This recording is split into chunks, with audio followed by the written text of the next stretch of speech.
बाद हम बात करेंगे बच्चे वेरिएबल्स। वेरिएबल्स होते क्या हैं और वेरिएबल के स्कोप की बात करेंगे। हमने इन जनरल देखा हुआ है कि वेरिएबल्स होते क्या हैं। तो हमने देखा था कि वेरिएबल अगर पाइथन में बात करें तो वेरिएबल एक सिंपल कंटेनर है जिसमें आपको डेटा टाइप स्पेसिफाई करने की जरूरत नहीं होती है। सिंपल आप क्या लिख देते हो a = 10, तो ऑटोमेटिकली जो पाइथन का इंटरप्रेटर है वो इंटरप्रिटेट कर लेता है कि जो a वेरिएबल है वो आपका इंटीजर वैल्यू स्टोर कर रहा है। अगर मैंने मान लो a = डबल कोट्स में आशुतोष लिख दिया तो पाइथन का इंटरप्रेटर ऑटोमेटिकली समझ जाएगा कि ये जो वेरिएबल है वो स्ट्रिंग टाइप का डेटा स्टोर करता है। तो आज इसी को एलोबरेट करेंगे बच्चे, देखेंगे कि वेरिएबल में वेरिएबल के जो स्कोप होते थे पुरानी लैंग्वेजेस जो हम पढ़ते थे C++, जावा में, और इसके कंपैरिजन में अगर हम पाइथन में देखेंगे तो क्या डिफरेंसेस होते हैं। तो डिस्कस करते हैं बच्चे। तो सबसे पहले अगर अपन वेरिएबल की बात करें तो वेरिएबल क्या है? एक मेमोरी का लोकेशन है। क्यों? क्योंकि आपको मैंने पहले ही बताया हुआ था कि जैसे ही हम कोई वेरिएबल डिक्लेयर करते हैं हीप मेमोरी में एक मेमोरी लोकेशन एलोकेट होती है, ठीक है, जिसको हम ऑब्जेक्ट भी कहते हैं, और जिस नाम से हम बनाते हैं वो उस पर्टिकुलर मेमोरी लोकेशन को रेफर करने लगता है। सपोज दैट अगर मैंने ए वेरिएबल बनाया, ठीक है, मैंने बोला a = 10, तो हीप मेमोरी में क्या होगा? ए 1000 एक मेमोरी लोकेशन है जिसमें 10 पड़ा हुआ है, इसको रेफर करने लगेगा और इसको हम ऑब्जेक्ट बोलते हैं। ये जो आपका लोकेशन है इसको हम ऑब्जेक्ट बोलते हैं।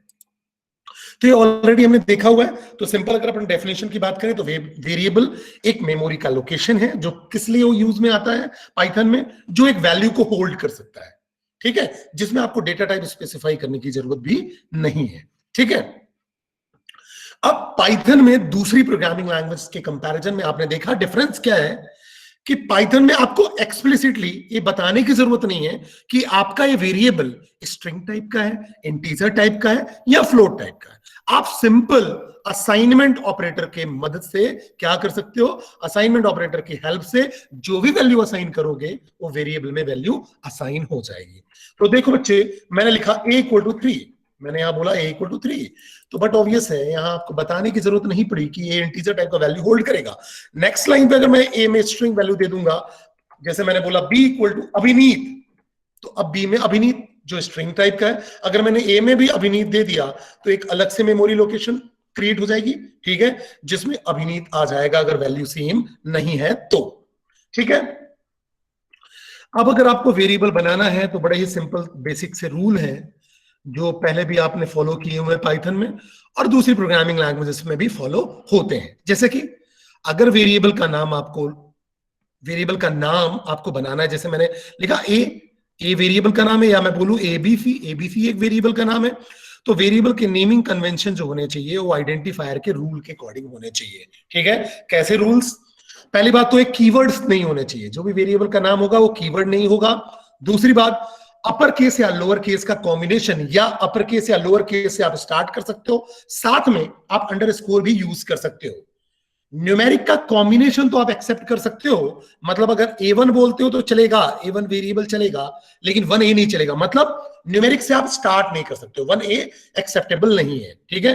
तो आपका जो वेरिएबल का नाम होगा वो upper case, lower case, underscore, इन सबके कॉम्बिनेशन से बन सकता है, लेकिन स्टार्ट आपका अल्फाबेट से ही होना चाहिए या अंडरस्कोर से होना चाहिए, न्यूमेरिक वैल्यू से स्टार्ट नहीं होगा, और साथ में कीवर्ड नहीं होना चाहिए। अब अगर अपन बात करें वेरिएबल स्कोप की, ठीक है, तो अगर अपन वेरिएबल स्कोप की बात करें तो आपके पास पाइथन में टोटल 4 टाइप के डिफरेंट स्कोप्स होते हैं, ठीक है।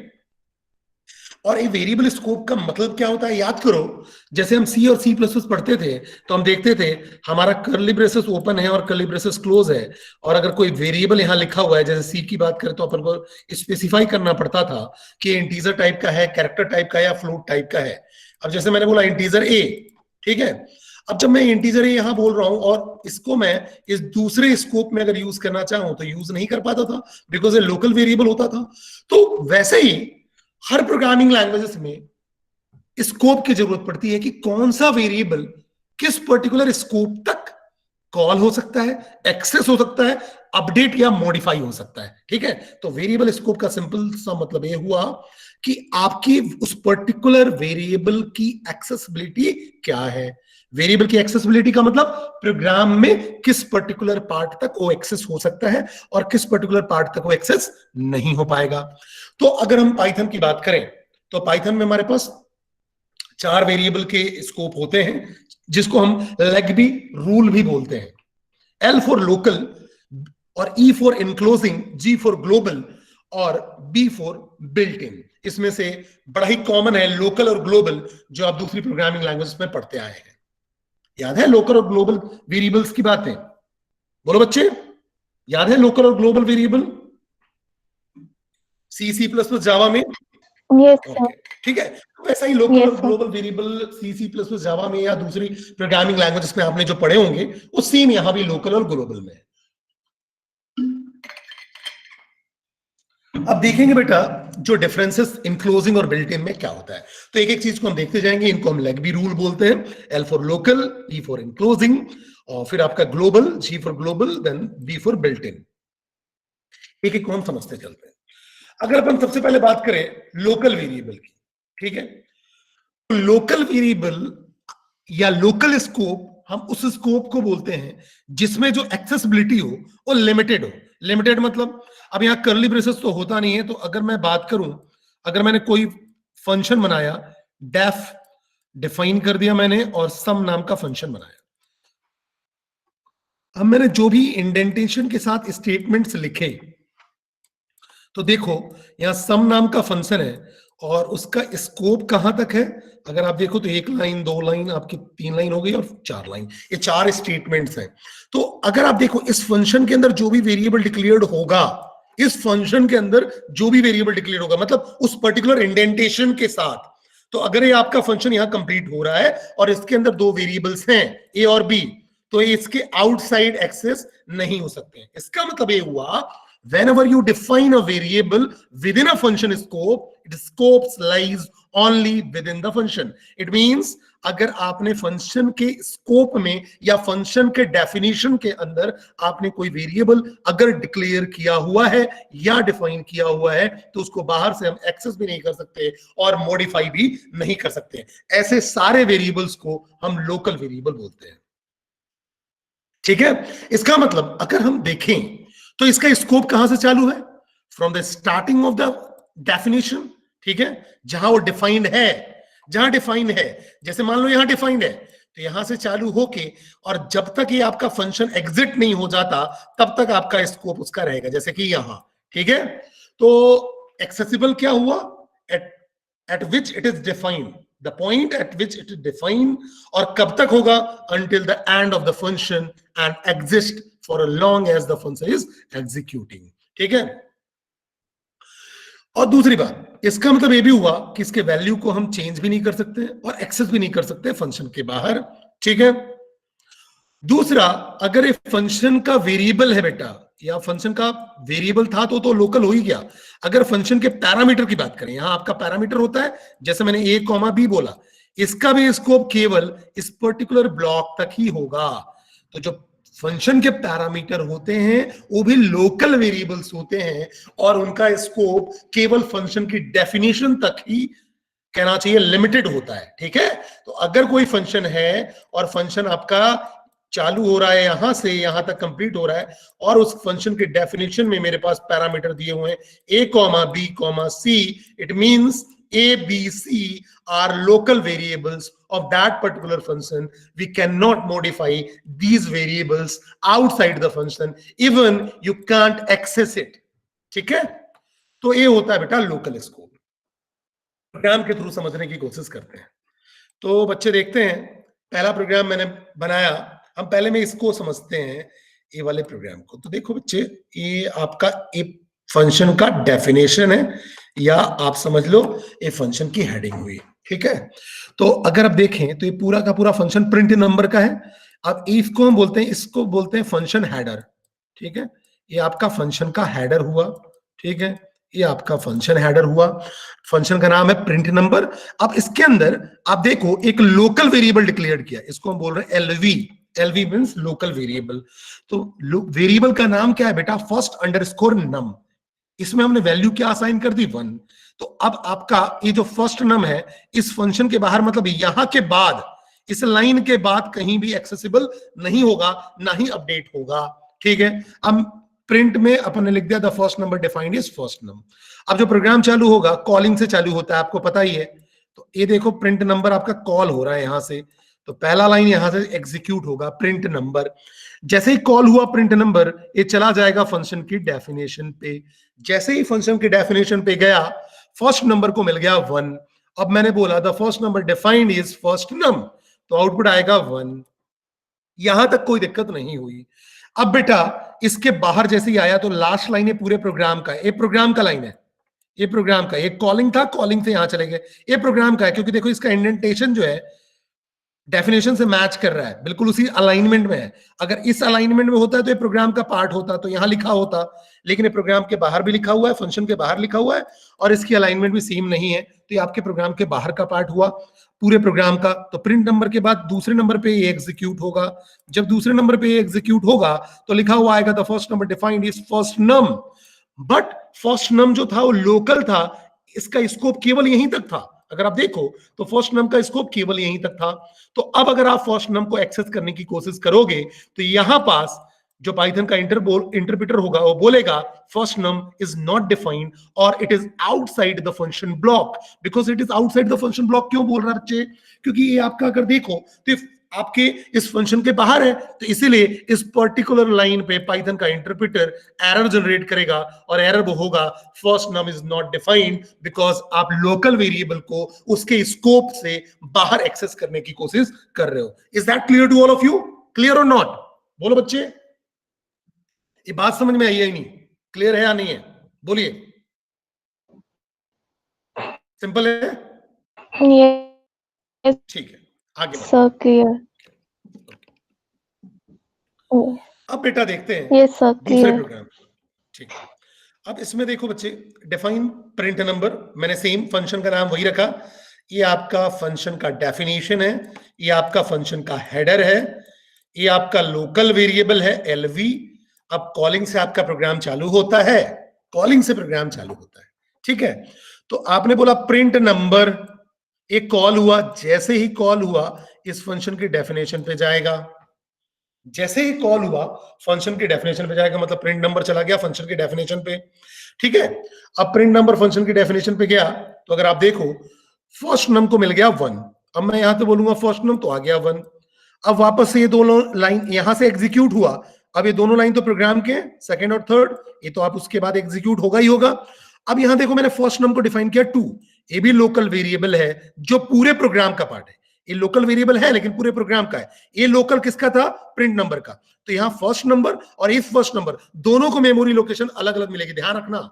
वैसे ही पाइथन में दोनों को अलग अलग मेमोरी लोकेशन मिलती, क्योंकि दोनों की वैल्यू अलग अलग है वैसे भी, लेकिन अगर ना भी होती ना तो इनका लोकल स्कोप अलग अलग है, तो इन दोनों को मेमोरी लोकेशन अलग अलग मिलेगी।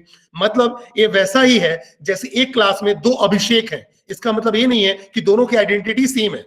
तो यहाँ ये फर्स्ट नंबर जो है ये आपका लोकल वेरिएबल है, इसका मेमोरी एड्रेस डिफरेंट है, और ये जो फर्स्ट नंबर है ये पूरे प्रोग्राम का लोकल वेरिएबल है। ये फर्स्ट नंबर लोकल वेरिएबल है प्रिंट नंबर का, इस पर्टिकुलर फंक्शन का। ये पूरे प्रोग्राम का लोकल वेरिएबल है जिसकी मेमोरी लोकेशन भी डिफरेंट है। अब आप इसको बोलोगे the first number is first num, तो ये बिल्कुल सक्सेसफुली चलेगा और प्रिंट करेगा 2। दोनों ही लोकल वेरिएबल है, दोनों के स्कोप अलग अलग है। ठीक है, बात करते हैं, अगर हम इसके एक्सप्लेनेशन की बात करें तो अगर आप देखो, अगर आप पुराने प्रोग्राम को देखो, वही प्रोग्राम मैंने यहां लिखा है।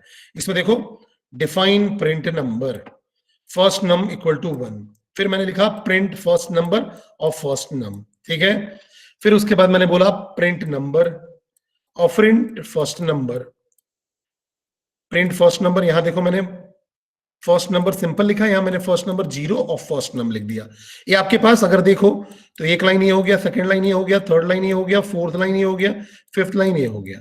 अब है क्या क्या देखो, तो अगर ये पहले लाइन की बात करो तो ये फंक्शन की डेफिनेशन की हेडर है, ये लोकल वैल्यू ऑफ फंक्शन है, ये आपका फर्स्ट नम हम प्रिंट करा रहे हैं, ये प्रिंट नंबर फंक्शन कॉल है, पहली बार यही कॉल होगा।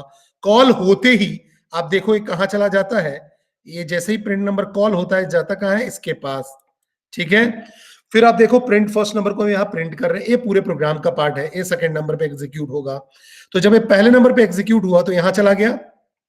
अब इसको हम क्या बोलते हैं, ये जो पूरा पोर्शन है ये फंक्शन की बॉडी है या फंक्शन की डेफिनेशन ब्लॉक कहलाती है, ठीक है। अब जब ये फर्स्ट नंबर असाइन हो गया तो ये प्रिंट क्या करेगा, फर्स्ट नंबर को प्रिंट कर देगा, ठीक है। उसके बाद ये जो प्रिंट आएगा उसके बाद एग्जीक्यूट होगा, ठीक है।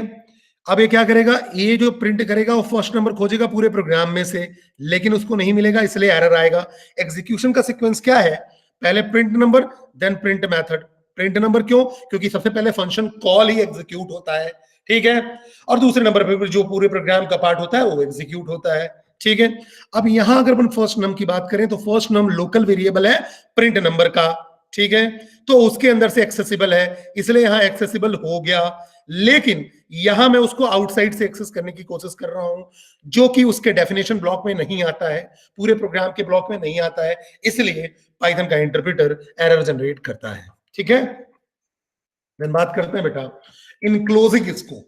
अब व्हाट इज इनक्लोजिंग स्कोप, तो पहले आप इस प्रोग्राम को समझते हैं, उसके बाद हम इनक्लोजिंग स्कोप को समझेंगे। इस प्रोग्राम को समझने के लिए चलो मैं इससे पहले बताता हूं, फिर आपको इसको मैं एक्सप्लेन भी करूंगा कि कौन से प्रोग्राम से क्या क्या रिजल्ट आ रहा है, ठीक है। तो अगर आप देखो तो सबसे पहले अगर हम बात करें तो आपके पास एक डेफिनेशन है रेड फंक्शन का। सबसे पहले रेड फंक्शन डिफाइंड है, रेड फंक्शन का पार्ट ये दोनों है, देखो केवल ये दोनों है, समझते चलना। रेड फंक्शन का केवल यही दोनों पार्ट है, इंडेंटेशन दोनों के बराबर है, ठीक है। फिर रेड फंक्शन के अंदर मैंने ब्लू फंक्शन बना दिया, ठीक है। तो जब भी हम एक फंक्शन के अंदर एक और फंक्शन लेते हैं तो उसके अंदर के जो स्कोप होते हैं that is called enclosing scope. Enclosing scope का मतलब ये हुआ कि आप क्या कर रहे हो, फंक्शन के अंदर फंक्शन डिफाइन हो रहा है तो फंक्शन के अंदर फंक्शन का स्कोप जो बताएगा या फंक्शनल स्कोप को जो बताएगा उसी को हम इनक्लोजिंग स्कोप बोलते हैं, ठीक है। तो इसी को सिंपल सिंपल फंडा है, इनक्लोजिंग स्कोप का मतलब एक फंक्शन के अंदर दूसरे फंक्शन का स्कोप कहां से कहां तक है, that is called enclosing scope, ठीक है। तो अगर अपन बात करते हैं बेटा बड़े आराम से समझते हैं, ठीक है। जैसे मैंने बोला रेड नाम का फंक्शन है, रेड नाम के फंक्शन में पहला हो गया आपका a इक्वल टू 1 और डेफिनेशन ब्लू, दूसरा आपका फंक्शन की डेफिनेशन है, ठीक है। लेकिन अब जो डेफिनेशन है फंक्शन की उसका पार्ट है ये वाला, ये देखो ये है उसका पार्ट, ठीक है। तो अगर मैंने कर्ली ब्रेसेस से जो बताया है वो रेड का पार्ट है और ब्लू का पार्ट जो है वो मैंने सर्कल से बताया है, ठीक है।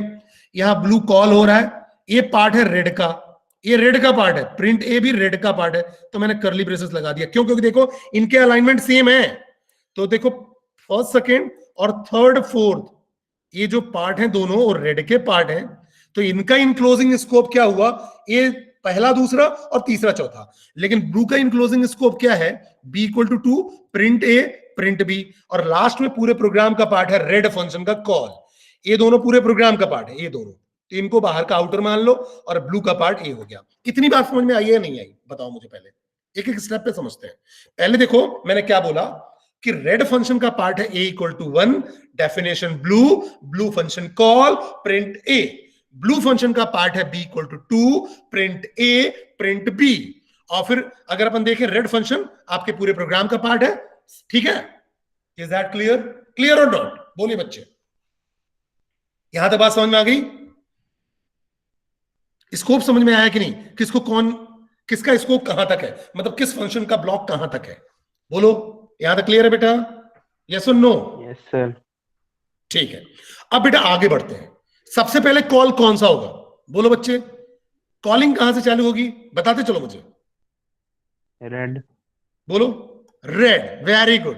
तो फंक्शन कॉल होगा, मैं लिखते चलता हूं, पहला फंक्शन कॉल, तो फंक्शन कॉल F1 ये फर्स्ट कॉल होगा, तो FC1 कर देते हैं, फर्स्ट फंक्शन कॉल है, तो ये यहां से कॉल होगा रेड।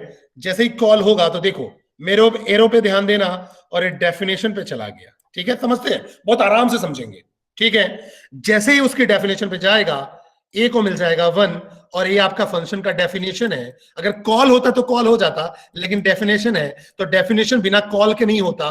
तो ये भले ही उसका पार्ट है, लेकिन जैसे ही देखेगा डेफिनेशन है, इसके अंदर वो जा नहीं पाएगा, बिकॉज ये डेफिनेशन है। तो जैसे ही रेड फंक्शन कॉल हुआ, केवल एक काम हुआ, ए को 1 असाइन हो गया और दूसरा देखा कि ये डेफिनेशन का पार्ट है, उसके अंदर नहीं जाना है। फिर क्या कॉल होगा बेटा बताओ, फिर कौन सा कॉल होगा जल्दी? ब्लू। इसके बाद क्या कॉल हो? ब्लू। अब इसके बाद यहां पहुंचेगा, अब फंक्शन कॉल होगा fc2। अब आपका फंक्शन कॉल 2 हुआ। जैसे ही ब्लू फंक्शन कॉल होगा, अब जो आपका पाइथन का इंटरप्रेटर होगा इस डेफिनेशन के बाद पहुंचा देगा, बी को 2 असाइन होगा और बोलेगा प्रिंट ए। आपने बोला प्रिंट ए। अब समझना मेरी बात को, जैसे ही आप प्रिंट ए बोल रहे हो, अब अगर इसकी बात करें, ए जो है लोकल वेरिएबल है रेड का, समझना मेरी बात को अच्छे से। ए जो है लोकल वेरिएबल है रेड का, लेकिन ए जो है आपका ग्लोबल वेरिएबल है ब्लू का, क्योंकि देखो ब्लू के ऊपर डिफाइंड है। समझना मेरी बात को, ये ब्लू के ऊपर है, इसीलिए ये जो है इस ब्लू के अंदर ग्लोबल वेरिएबल की तरह काम करेगा। ग्लोबल वेरिएबल की तरह काम करेगा मतलब ये इसके स्कोप में आएगा। अगर आप देखो a इक्वल टू 1 है, a1 जो है वो रेड का लोकल वेरिएबल है, लेकिन ब्लू के ऊपर लिखा हुआ है, इसलिए वो ग्लोबल हो गया। किसके लिए? ब्लू के लिए।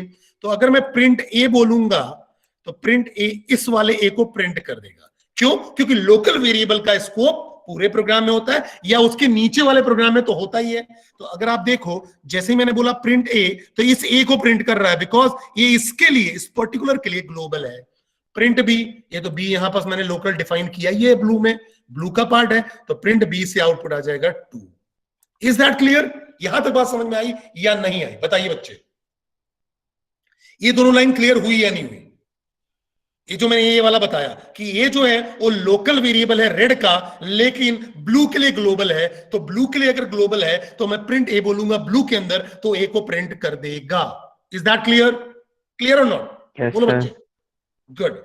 अब बेटा जब हमारा ब्लू खत्म हो गया, ये प्रिंट ए रेड का पार्ट बचा हुआ है। जब ये प्रिंट ए करेगा, तो प्रिंट ए करेगा तो आउटपुट क्या आएगा आपका? 1। प्रिंट ए करेगा तो आउटपुट क्यों 1 आ रहा है? क्योंकि ये लोकल को यहां प्रिंट कर रहा है। तो समझो मेरी बात को, 2 प्रिंट ए हैं। यहां जब प्रिंट ए कर रहे हैं तो ये बिकॉज ब्लू के लिए ए ग्लोबल है, इसलिए 1 प्रिंट हो गया। यहां जब मैं प्रिंट ए कर रहा हूं तो प्रिंट ए का ही, अगर प्रिंट ए की बात करें तो यहां ये लोकल वेरिएबल को एक्सेस कर रहा है, तो इसलिए 1 आ गया। यहां एक ग्लोबल को एक्सेस कर रहा है तो 1 आ गया। यहां लोकल अपने ही खुद ही वेरिएबल को एक्सेस कर रहा है, इसलिए 1 आ गया। Is that clear? दोनों प्रिंट ए वाले को एक्सेस कर रहे हैं, लेकिन ब्लू के अंदर से एक्सेस होगा तो ग्लोबल है उसके लिए, और जब मैं बाहर से एक्सेस कर रहा हूं तो बट ऑब्वियस है उसी का पार्ट है, तो लोकल है, इसलिए 1 आ रहा है। इसलिए इसका आउटपुट आएगा 1 2 1।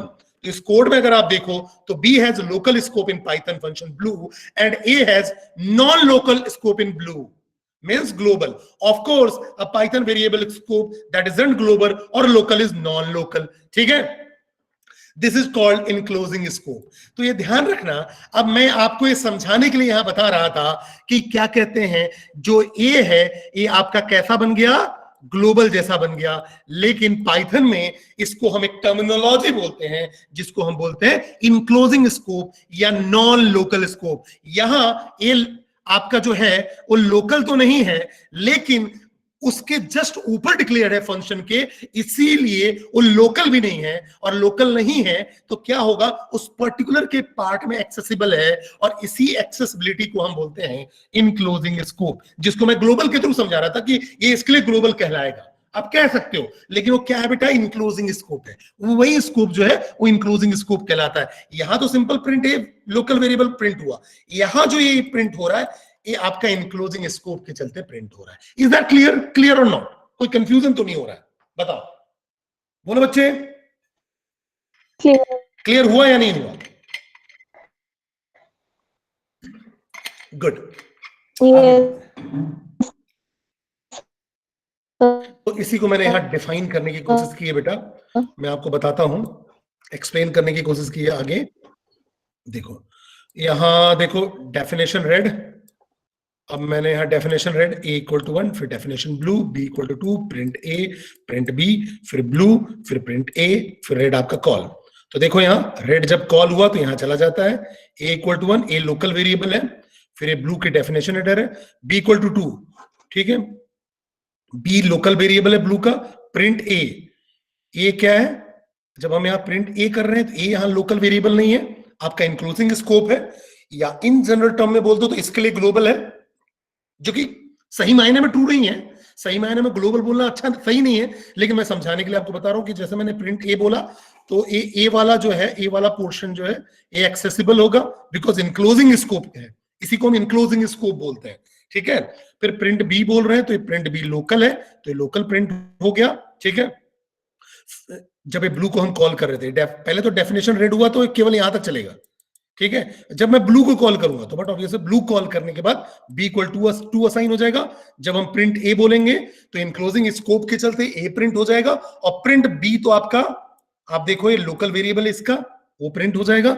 देन प्रिंट a करेंगे तो इसका a का ये लोकल है इसलिए प्रिंट हो जाएगा। तो देखो अगर हम देखें तो सबसे पहले एग्जीक्यूशन आउटर रेड का होगा, और फिर रेड के आउटर में आपका जब पहला एग्जीक्यूशन होगा तो आप हो केवल 1a 1b और 1c, इसके तीन पार्ट होंगे। 1a मतलब 1a equal to 1, 1b definition blue, और ये आपका फिर आपका ब्लू फंक्शन भी है, और फिर 1c में ये वाला पार्ट है, ठीक है। जब 1a कॉल हुआ तो सिंपल असाइनमेंट हुआ, जब 1b ब्लू के थ्रू कॉल हुआ तो 1b में आपका क्या हो रहा है, सिंपल वैल्यू असाइनमेंट। फिर 1b का 2 क्या कर रहा है, प्रिंट a आउटपुट, और 1b.3 क्या कर रहा है, 2, ठीक है। अब 1b.2 और 1b.3 और फिर 1b डॉट आपका c, इसकी इस a में और इस a में क्या डिफरेंस है, तो अगर देखो a यहां पर ट्रीटेड एज ग्लोबल, ग्लोबल मतलब इंक्लोजिंग, यहां ग्लोबल का मतलब है इंक्लोजिंग से, ध्यान रखना ये इंक्लोजिंग से मतलब है, ठीक है।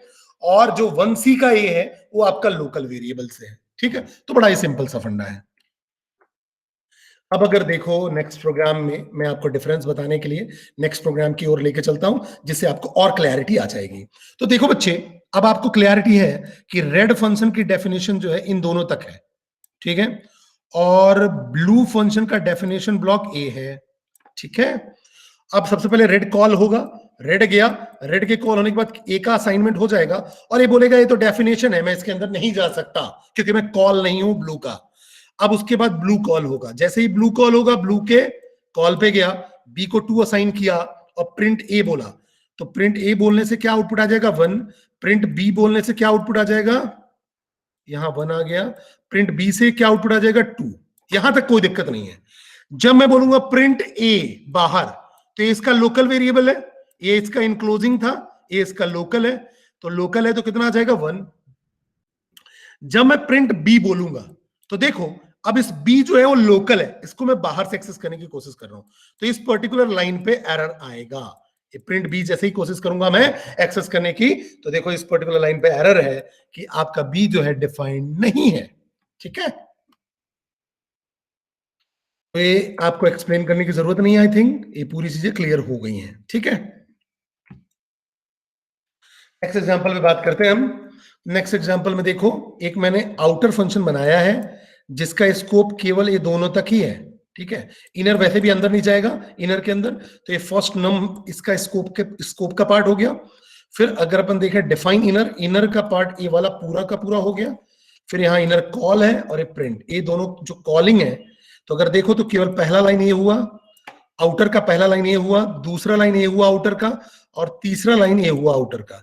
सबसे पहले आउटर कॉल होगा, आउटर कॉल हुआ, यहां गया, ठीक है, आउटर कॉल यहां हुआ, फर्स्ट नंबर को असाइन कर दिया, उसके बाद डेफिनेशन है, इसके अंदर जा नहीं पाएगा, तो दूसरे नंबर पे कॉल क्या यहां जाएगा, इस लाइन पे, आउटर में ही इस लाइन पे जाएगा, आउटर का ही पार्ट है ना, तो इनर पे गया, इनर को कॉल किया, यहां गया, सेकेंड नंबर को असाइन किया 2।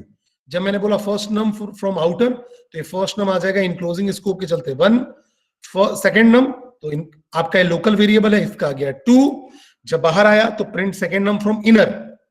अब इस सेकेंड नंबर को फिर से मैं कॉल करने की बाहर से कोशिश कर रहा हूं, बिकॉज ये लोकल वेरिएबल है, तो सेकेंड नंबर को जब मैं बाहर से कोशिश करूंगा तो ये आपका एरर आ जाएगा, बोलेगा जो सेकेंड नंबर है वो डिफाइन नहीं है, क्यों, क्योंकि वो लोकल वेरिएबल है इनर फंक्शन का। तो बड़ा ही सिंपल सा था। इस प्रोग्राम में देखो, तो इस प्रोग्राम में जैसे कि एक मैंने आउटर फंक्शन लिया, इसका पार्ट हो गया 1, फिर इसका पार्ट हो गया 2, और फिर इसका पार्ट हो गया 3। बाकी ये पूरा लाइन आपका इनर का है। ये इनर का डेफिनेशन है। सबसे पहले आउटर कॉल होगा, यहां गया, ठीक है, ए को उसने 1 असाइन कर दिया, डेफिनेशन में जा नहीं सकता। सेकंड नंबर पे स्टेटमेंट पे आएगा, इनर कॉल होगा। अब देखो, अब यहां देखो, अब मैंने क्या किया, ए इक्वल टू 0 कर दिया, ठीक है। इससे क्या होगा, आपको क्या समझ में आ रहा है बेटा, इससे हो क्या रहा है? अब मैं इनर के अंदर भी एक और वेरिएबल ए बना रहा हूं और ए को 0 असाइन कर दे रहा हूं। अब ये लोकल वेरिएबल है या क्या है, इनर का ही पार्ट है, क्या है, होगा क्या, बताओ बच्चे, किसी को आइडिया? अगर मैं जैसे ही ए इक्वल टू 0 इनर में लिख देता हूं तो क्या हो रहा है एग्जैक्टली? तो देखो, अगर हम हीप की बात करें बच्चे, तो देखो ए को एक मेमोरी लोकेशन मिली, मान लो 1000, ठीक है, इसकी वैल्यू हो गई 1। अगर आपने इनर के अंदर ए इक्वल टू 0 असाइन कर दिया, इसका मतलब ये लोकल वेरिएबल है, समझो, ये लोकल वेरिएबल बन गया इनर का। तो अब एक और ए है जिसका नाम ए है, लेकिन इसका मेमोरी लोकेशन डिफरेंट है, मान लो 1004, और इसको कितना मिल गया 0। फिर बी का तो नाम भी अलग है, कोई दिक्कत ही नहीं है, बी आपका हो गया 1। अब समझना, अब जो ए वाला है, ये पूरे प्रोग्राम के लिए आपका पूरे प्रोग्राम का पार्ट है, ठीक है, लेकिन ए वाला 0, ए जो है, ए इक्वल टू जो 0 है, वो आपका इनर का पार्ट है केवल। तो जब मैं यहां से ये प्रिंट कराऊंगा तो आउटपुट आएगा 0, इस बी से तो 1 आ जाएगा। जब मैं बाहर जाऊंगा, तीसरी लाइन को एग्जीक्यूट करूंगा, बोलूंगा print outer a equal to a, तो ये आउटर वाला ए मींस इसको एक्सेस कर पाएगा, क्योंकि ये तो इसके एक्सेसिबिलिटी में वैसे ही नहीं था, तो इसका आउटपुट आ जाएगा 1। Is that clear to all of you, yes और नो? जैसे ही हम फंक्शन के अंदर, जो इनर फंक्शन है उसके अंदर भी सेम नेम वेरिएबल डिक्लेयर करते हैं, वो उसका लोकल वेरिएबल बन जाता है बेटा। ये लोकल वेरिएबल है, इसका इससे कोई लेना देना नहीं है, इन दोनों का स्कोप अलग अलग है, इसका स्कोप केवल यहां तक है और इसका स्कोप पूरे प्रोग्राम तक है। Is that clear to all of you? पूरे प्रोग्राम तक नहीं, सॉरी, एक लाइन गलत बोल रहा हूं मैं, पूरे प्रोग्राम तक नहीं, ये आउटर का जो फंक्शन डेफिनेशन है वहां तक, मतलब ये यहां तक है, क्योंकि ये आउटर का पार्ट है तो पूरा आउटर तक है, और इसका जो ए वाला का अगर आप देखो स्कोप है वो केवल इनर तक है। Is that clear to all of you, yes और नो? बोलो बच्चे, ये बात समझ में आई या नहीं आई? Good, yes sir.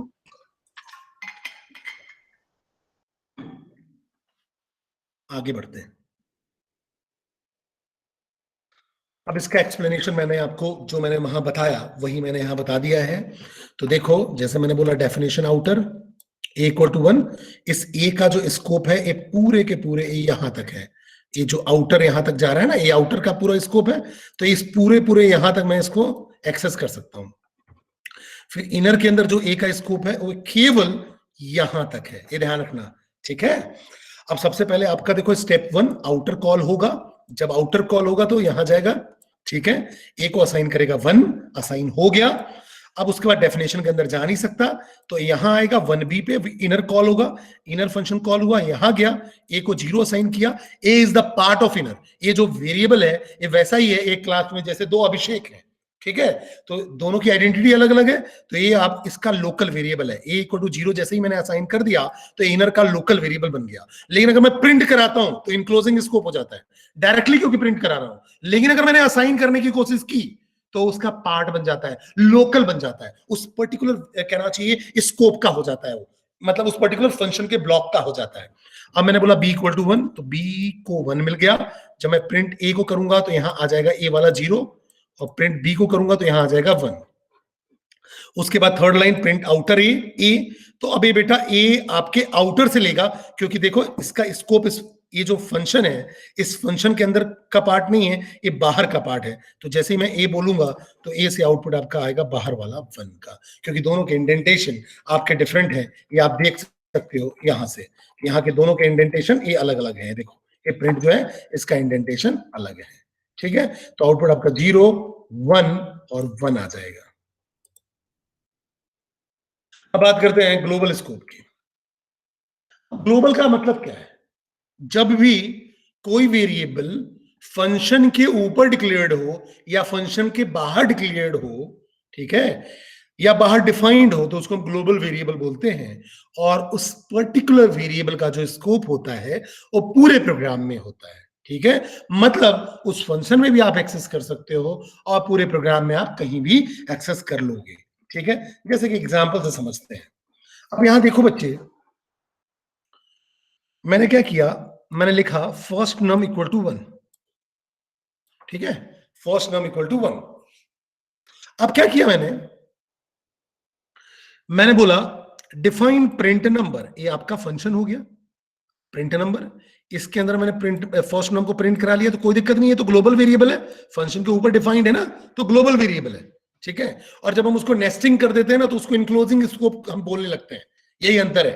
ठीक है, अब देखो बच्चे, इसमें सबसे पहले प्रिंट नंबर कॉल होगा। जैसे ही कॉल हुआ, पहले नंबर पे कॉल हुआ, कॉल होने के बाद the first number is first number, तो 1 आ गया, बिकॉज ग्लोबल वेरिएबल आपके उस फंक्शन में भी एक्सेसिबल होता है।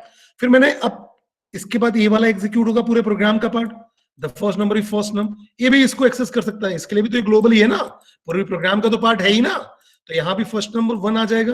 तो देखो, तो ये तो इसके प्रोग्राम के लिए आपके पूरे प्रोग्राम का पार्ट था, इसमें इस फंक्शन के ऊपर ही डिफाइंड है, आपका इस फंक्शन के ऊपर डिफाइंड है, तो इसके अंदर भी एक्सेसिबल है। तो ऐसे वेरिएबल जो कि फंक्शन के ऊपर डिफाइंड होते हैं, वो फंक्शन के अंदर भी एक्सेसिबल होते हैं और फंक्शन के बाहर प्रोग्राम में भी एक्सेसिबल होते हैं। तो दोनों जगह आप देखो 1 1 आउटपुट आ जाएगा। लेकिन अगर मान लो मैंने फर्स्ट नंबर को यहां 1 डिफाइन किया, ये ग्लोबल हो गया। ठीक है, अब मैंने बोला define print number, the first number define is first number. अब सबसे पहले ये वाला लाइन एग्जीक्यूट होगा, प्रिंट नंबर कॉल होगा। जैसे ही कॉल हुआ, फर्स्ट नंबर से आउटपुट आ गया 1, कोई दिक्कत नहीं है। लेकिन अब मैंने बाहर जाके फर्स्ट नंबर इक्वल टू 2 लिख दिया, तो ये ग्लोबल वेरिएबल, सॉरी, ये आपका लोकल वेरिएबल बन गया, ये लोकल वेरिएबल बन गया, ध्यान रखना। अब मैं जब बोलूंगा the first number is first number, तो बट ऑब्वियस है, अगर ग्लोबल वेरिएबल और लोकल वेरिएबल के नेम सेम हैं, अगर ग्लोबल वेरिएबल और लोकल वेरिएबल के नेम सेम है, तो लोकल वेरिएबल को प्रेसिडेंस दिया जाता है। तो यहां जब मैं प्रिंट कराऊंगा फर्स्ट नम को, तो यहां आउटपुट 2 आएगा, ना कि 1। क्यों? क्योंकि अब मैंने फर्स्ट नम में 2 असाइन कर दिया, जो 2 असाइन किया है ये इसके लिए लोकल स्कोप में है, तो यहां पर इसका आउटपुट जो आएगा वो 2 आ जाएगा। मेमोरी लोकेशन दोनों की अलग अलग है, ध्यान रखना, क्योंकि वैसे ही हीप में दोनों की मेमोरी लोकेशन डिफरेंट होगी। अब अगर अपन बात करें दूसरे प्रोग्राम की, तो देखो इसमें ग्रीटिंग इक्वल टू मैंने हेलो दे दिया, और डेफिनेशन मैंने बनाया, अब ये आपका ग्लोबल वेरिएबल है। ठीक है, अब डेफिनेशन मैंने बनाया, ग्रीटिंग वर्ल्ड नाम का फंक्शन बनाया। ठीक है, उसके अंदर वर्ल्ड को मैंने वर्ल्ड असाइन कर दिया, और प्रिंट क्या किया, ग्रीटिंग और वर्ल्ड। वैसे ही एक और डेफिनेशन बनाया, पहला फंक्शन है और ये दूसरा फंक्शन है, ग्रीटिंग नेम। इसमें मैंने क्या कर दिया, केवल नेम पास किया और ग्रीटिंग कॉमा नेम पास कर दिया। अब जैसे कि देखो, पहला ग्रीटिंग वर्ल्ड मैंने जब कॉल किया, तो नो आर्गुमेंट का फंक्शन कॉल होगा, इसके अंदर कोई आर्गुमेंट नहीं है, इसके अंदर भी कोई आर्गुमेंट नहीं है, नाम भी ग्रीटिंग वर्ल्ड है। तो जब यहाँ वर्ल्ड के अंदर वर्ल्ड आ गया और ग्रीटिंग कॉमा वर्ल्ड, तो ये ग्रीटिंग यहां से ले लेगा हेलो, ये ग्लोबल है, तो यहां आ जाएगा हेलो, तो देखो ये आ गया हेलो, और इस वर्ल्ड से इसके अंदर मैंने वर्ल्ड पास कर दिया स्ट्रिंग, तो वर्ल्ड आ गया। वर्ल्ड एक सिंपल यहाँ वेरिएबल की तरह वर्क कर रहा है, तो हेलो वर्ल्ड आ गया। जब दूसरा फंक्शन कॉल होगा, पहला कॉल ये हुआ, ये फर्स्ट कॉल है, फिर दूसरा कॉल है, सेकंड कॉल होगा, ग्रीटिंग नेम और अमित पास कर दिया, ये जाएगा इसके पास, नेम में अमित पास करेगा, ग्रीटिंग में आ जाएगा हेलो, क्योंकि ये ग्लोबल ले लेगा, तो हेलो, और नेम में आ जाएगा अमित। ठीक है, तो हम ऐसे ग्लोबल वेरिएबल को यूज कर सकते हैं। अब आपका लास्ट होता है बिल्ट इन स्कोप, ये बड़ा ही वाइडेस्ट स्कोप लेके कवर करता है। ठीक है, इसमें सारे के सारे कीवर्ड्स फॉल कर, मतलब सारे के सारे कीवर्ड्स आते हैं। मतलब अगर आपको कीवर्ड्स कहीं भी पूरे प्रोग्राम में आपको एक्सेस करना है, तो आपको उसको डिफाइन करने की जरूरत नहीं है, कि कोई भी डेफिनेशन की जरूरत नहीं है, मतलब यूज करने से पहले डिफाइन करने की जरूरत नहीं है। मतलब कीवर्ड्स का जो स्कोप होता है पूरे प्रोग्राम में होता है, समझो मेरी बात को, जो कीवर्ड्स का स्कोप होता है वो पूरे प्रोग्राम में होता है, उसी को हम बिल्ट इन स्कोप बोलते हैं। सिंपल, जैसे मैं प्रिंट फंक्शन यूज करता हूं, तो मैं बोलता हूं क्या कि मैं प्रिंट यहां यूज कर पाऊंगा या नहीं कर पाऊंगा, या तेरे फंक्शन में यूज कर पाऊंगा कि नहीं कर पाऊंगा, या फंक्शन के अंदर फंक्शन में यूज कर पाऊंगा कि नहीं कर पाऊंगा, because print is a function which is also reserve word, और रिजर्व वर्ड है, कहीं भी यूज करूं मैं, कोई फर्क नहीं पड़ता। तो ऐसे सारे वर्ड्स जो रिजर्व वर्ड्स हैं, उनको आप कहीं भी यूज करो कोई फर्क नहीं पड़ता है, ठीक है। तो keywords are simply special reserve words, they are kept for specific purpose and can not be use for any other purpose in the program. तो इसको आप कहीं भी यूज करो कोई फर्क नहीं पड़ता है। जैसे ये आपके कीवर्ड्स हो गए, ठीक है। एक जैसे कि अगर हम एल्स इफ की बात करें, ठीक है, तो एल्स इफ है। अब एल्स इफ आप प्रोग्राम में कहीं भी यूज कर लो कोई फर्क नहीं पड़ता, ट्रू और फॉल्स कहीं भी यूज कर लो कोई फर्क नहीं पड़ता। तो जितने भी कीवर्ड्स हैं उसको आप कहीं भी यूज करो, कोई भी दिक्कत नहीं है। अब लेग्बी की रूल की बात करें, प्रेसिडेंस कैसा होगा, तो मैंने आपको बताया था लोकल और ग्लोबल में सबसे पहले लोकल को प्रेफर करेगा। तो देखो यहाँ प्रेसिडेंस का भी ऑर्डर ये लोकल, लोकल स्कोप के बाद इनक्लोजिंग स्कोप का प्रेफरेंस होता है, देन ग्लोबल का, लोकल फिर इनक्लोजिंग फिर ग्लोबल और फिर बिल्ट इन का, ठीक है। तो सबसे पहले लोकल स्कोप को प्रेफरेंस मिलेगा, देन इनक्लोजिंग को मिलेगा, देन ग्लोबल को मिलेगा और देन बिल्ट इन को प्रेफरेंस मिलेगा, ठीक है। अब मुझे ग्लोबल वेरिएबल की वैल्यू को चेंज करना है, कैसे करेंगे देखते हैं। अब अगर मैं चेंज करने की कोशिश करता हूं ग्लोबल वेरिएबल को, तो देखते हैं कैसे होता है। तो बच्चे मैंने क्या किया, ग्रीटिंग में हेलो नाम का, ग्रीटिंग एक आपका क्या कहते हैं सिंपल वेरिएबल है जिसके अंदर हेलो नाम का स्ट्रिंग मैंने ले लिया, ठीक है। अब मैंने बोला डेफिनेशन के अंदर मैंने बोला सिंपल चेंज ग्रीटिंग, और उस ग्रीटिंग के अंदर मैंने एक वेरिएबल पास कर दिया न्यू ग्रीटिंग। ये आपका एक पहला फंक्शन है। दूसरे के अंदर मैंने बोला डेफिनेशन ग्रीटिंग वर्ल्ड, और उसके अंदर मैंने क्या कर दिया, वर्ल्ड में वर्ल्ड असाइन कर दिया और उसको ग्रीटिंग वर्ल्ड करके प्रिंट करा रहा हूं। ये दूसरा डेफिनेशन है। अब जैसे मैंने चेंज ग्रीटिंग किया, यहां से कॉल होगा, पहला कॉल यहां से चालू होगा, मैंने हाई पास किया तो न्यू ग्रीटिंग में हाई चला गया। अब इस ग्रीटिंग में अगर आप देखो तो यहां ग्रीटिंग में समझने की कोशिश करना, इस ग्रीटिंग वेरिएबल में क्या आ गया, HI, ठीक है। लेकिन इस ग्रीटिंग को अलग मेमोरी मिली हुई है, इसका मेमोरी लोकेशन मान लो 1000 है, तो इसका मेमोरी लोकेशन होगा 1004। क्यों? क्योंकि पाइथन में जो मेमोरी मैपिंग होती है वैसे भी अलग अलग होती है, और साथ में इसका स्कोप लोकल है। तो जैसे ही आपने ग्रीटिंग नाम का वेरिएबल बनाया, इस ग्रीटिंग को बोलेगा ग्लोबल है, ये तो इसका केवल लोकल वेरिएबल है। तो केवल जो चेंज हुआ इस ग्रीटिंग में हुआ जो आपने इसके अंदर डिफाइन किया हुआ है। तो अभी ग्रीटिंग की वैल्यू कितनी हो गई, हाई हो गई, ठीक है। इस ग्रीटिंग की वैल्यू कितनी हो गई, हाई। दूसरा, अब जब मैं डेफिनेशन ग्रीटिंग वर्ल्ड की बात कर रहा हूं, चलो अभी तक तो ये मतलब इस ग्रीटिंग में अभी हाई आ गया अपने पास।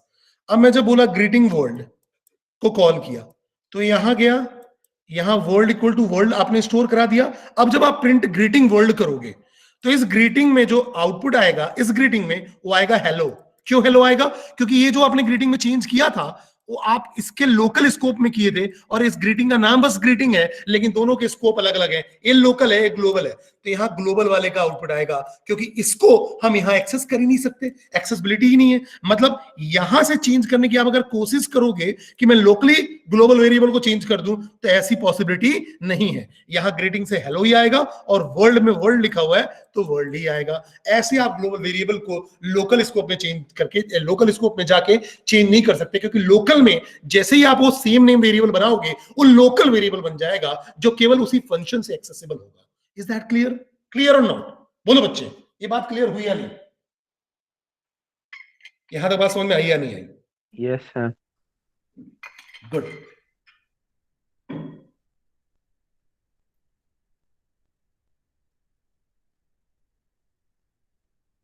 तो ये मैंने यहां पॉइंट भी बता दिया, this is because when we set the value of greeting to hi, it created a new local variable, greeting in the scope of change greeting. It didn't change anything for the global greeting. This is where the global keywords comes in handy. अब यहां पास अगर आपको change करना